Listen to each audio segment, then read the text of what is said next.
Anne of Green Gables. By Lucy Maud Montgomery. Chapter 27. Vanity and Vexation of Spirit. Marilla, walking home one late April evening from an aid meeting, realized that the winter was over and gone with the thrill of delight that spring never fails to bring to the oldest and saddest as well as to the youngest and merriest. Marilla was not given to subjective analysis of her thoughts and feelings.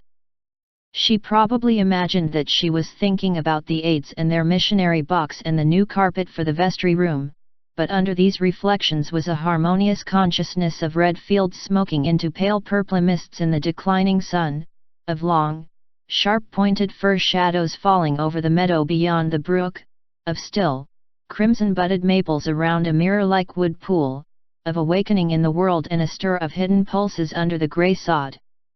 The spring was abroad in the land and Marilla's sober, middle-aged step was lighter and swifter because of its deep, primal gladness. Her eyes dwelt affectionately on Green Gables, peering through its network of trees and reflecting the sunlight back from its windows in several little coruscations of glory.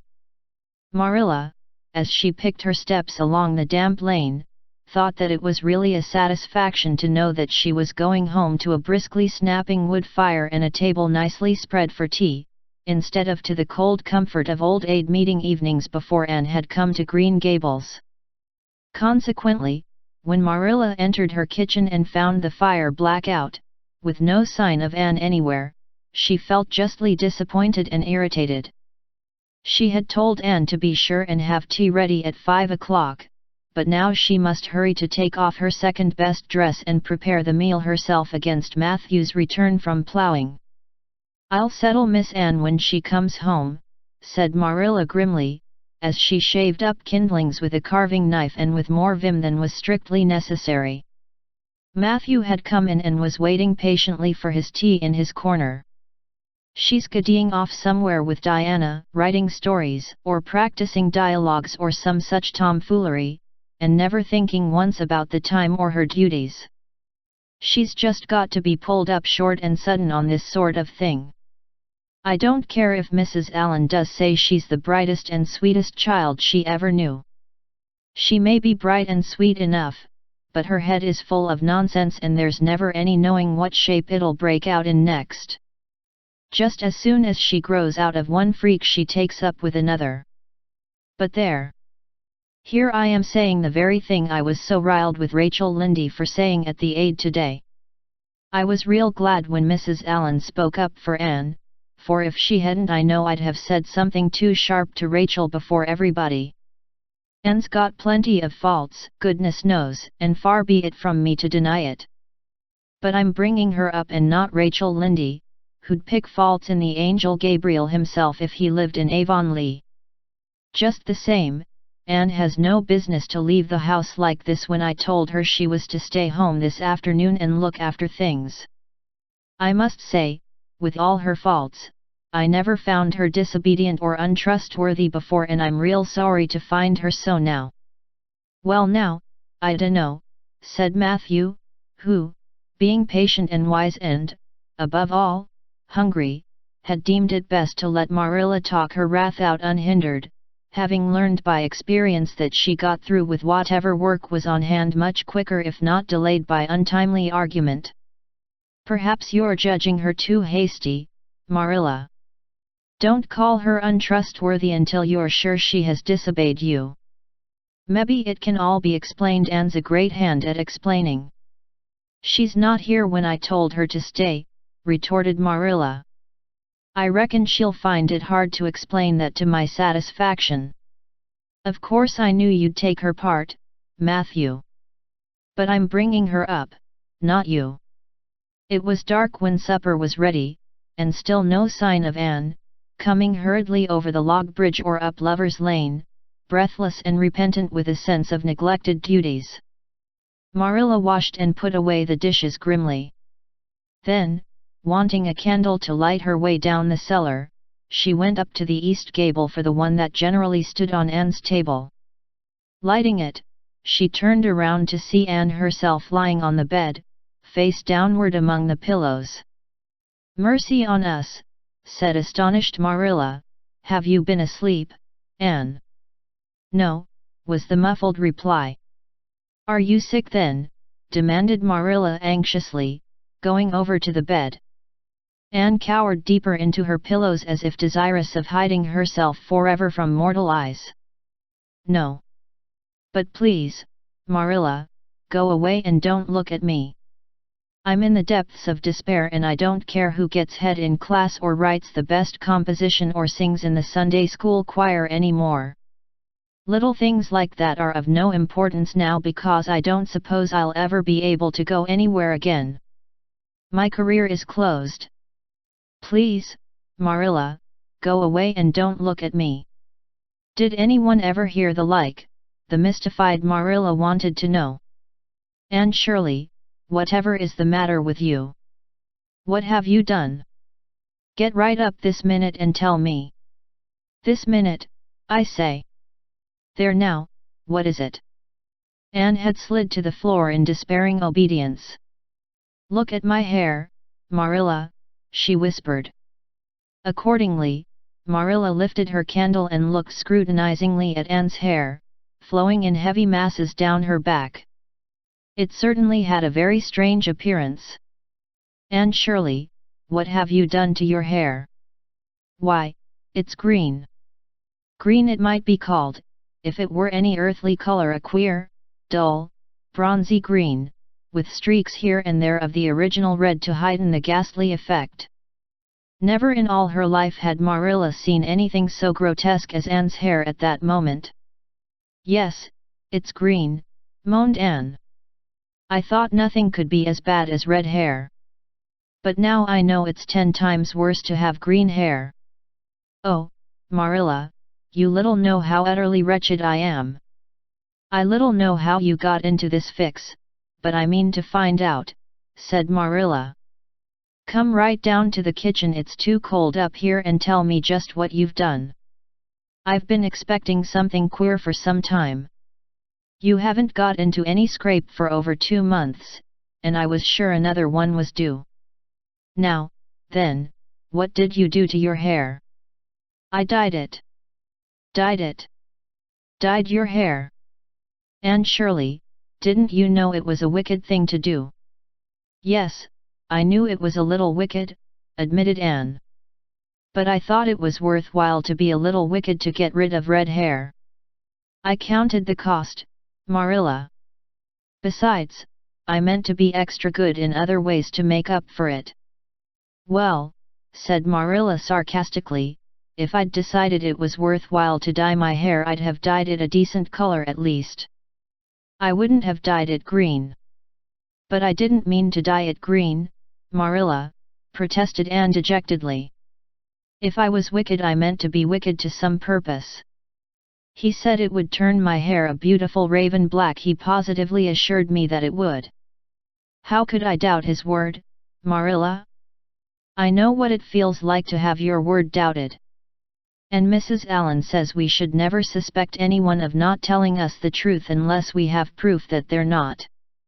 I have proof now. Green hair is proof enough for anybody. But I hadn't then, and I believed every word he said implicitly. Who said? Who are you talking about? The peddler that was here this afternoon. I bought the dye from him. Anne Shirley, how often have I told you never to let one of those Italians in the house? I don't believe in encouraging them to come around at all. Oh, I didn't let him in the house. I remembered what you told me, and I went out, carefully shut the door, and looked at his things on the step. Besides, he wasn't an Italian, he was a German Jew. He had a big box full of very interesting things, and he told me he was working hard to make enough money to bring his wife and children out from Germany. He spoke so feelingly about them that it touched my heart. I wanted to buy something from him to help him in such a worthy object. Then all at once I saw the bottle of hair dye. The peddler said it was warranted to dye any hair a beautiful raven black and wouldn't wash off. In a trice I saw myself with beautiful raven black hair, and the temptation was irresistible. But the price of the bottle was 75 cents and I had only 50 cents left out of my chicken money. I think the peddler had a very kind heart, for he said that, seeing it was me, he'd sell it for 50 cents and that was just giving it away. So I bought it, and as soon as he had gone I came up here and applied it with an old hairbrush as the directions said. I used up the whole bottle, and oh, Marilla, when I saw the dreadful color it turned my hair I repented of being wicked, I can tell you. And I've been repenting ever since. Well, I hope you'll repent to good purpose, said Marilla severely, and that you've got your eyes open to where your vanity has led you, Anne. Goodness knows what's to be done. I suppose the first thing is to give your hair a good washing and see if that will do any good. Accordingly, Anne washed her hair, scrubbing it vigorously with soap and water, but for all the difference it made she might as well have been scouring its original red. The peddler had certainly spoken the truth when he declared that the dye wouldn't wash off, however his veracity might be impeached in other respects. Oh, Marilla, what shall I do? Questioned Anne in tears. I can never live this down. People have pretty well forgotten my other mistakes, the liniment cake and setting Diana drunk and flying into a temper with Mrs. Lynde. But they'll never forget this. They will think I am not respectable. Oh, Marilla, what a tangled web we weave when first we practice to deceive. That is poetry, but it is true. And oh, how Josie Pye will laugh. Marilla, I cannot face Josie Pye.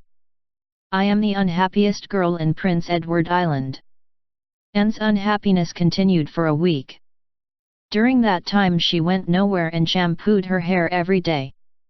Diana alone of outsiders knew the fatal secret, but she promised solemnly never to tell, and it may be stated here and now that she kept her word. At the end of the week Marilla said decidedly, "It's no use, Anne. That is fast dye if ever there was any. Your hair must be cut off, there is no other way. You can't go out with it looking like that." Anne's lips quivered, but she realized the bitter truth of Marilla's remarks. With a dismal sigh she went for the scissors. "Please cut it off at once, Marilla, and have it over. Oh, I feel that my heart is broken.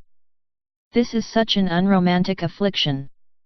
The girls in books lose their hair in fevers or sell it to get money for some good deed, and I'm sure I wouldn't mind losing my hair in some such fashion half so much.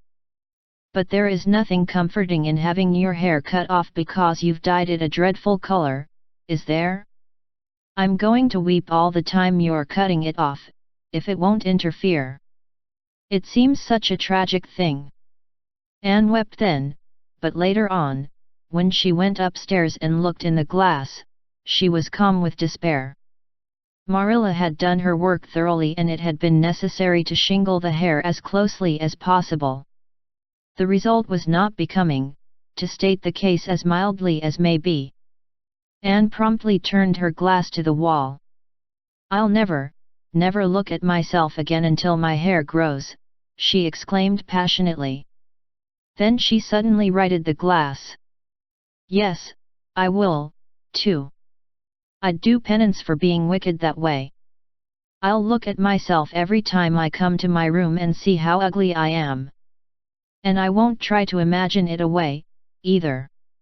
I never thought I was vain about my hair, of all things, but now I know I was, in spite of its being red, because it was so long and thick and curly. I expect something will happen to my nose next." Anne's clipped head made a sensation in school on the following Monday, but to her relief nobody guessed the real reason for it, not even Josie Pye, who, however, did not fail to inform Anne that she looked like a perfect scarecrow. "I didn't say anything when Josie said that to me," Anne confided that evening to Marilla, who was lying on the sofa after one of her headaches, "because I thought it was part of my punishment and I ought to bear it patiently. It's hard to be told you look like a scarecrow and I wanted to say something back. But I didn't. I just swept her one scornful look and then I forgave her. It makes you feel very virtuous when you forgive people, doesn't it? I mean to devote all my energies to being good after this, and I shall never try to be beautiful again. Of course it's better to be good. I know it is, but it's sometimes so hard to believe a thing even when you know it. I do really want to be good, Marilla, like you and Mrs. Allen and Miss Stacy, and grow up to be a credit to you. Diana says when my hair begins to grow to tie a black velvet ribbon around my head with a bow at one side. She says she thinks it will be very becoming. I will call it a snood. That sounds so romantic. But am I talking too much, Marilla? Does it hurt your head? My head is better now. It was terrible bad this afternoon, though. These headaches of mine are getting worse and worse. I'll have to see a doctor about them. As for your chatter, I don't know that I mind it. I've got so used to it. Which was Marilla's way of saying that she liked to hear it.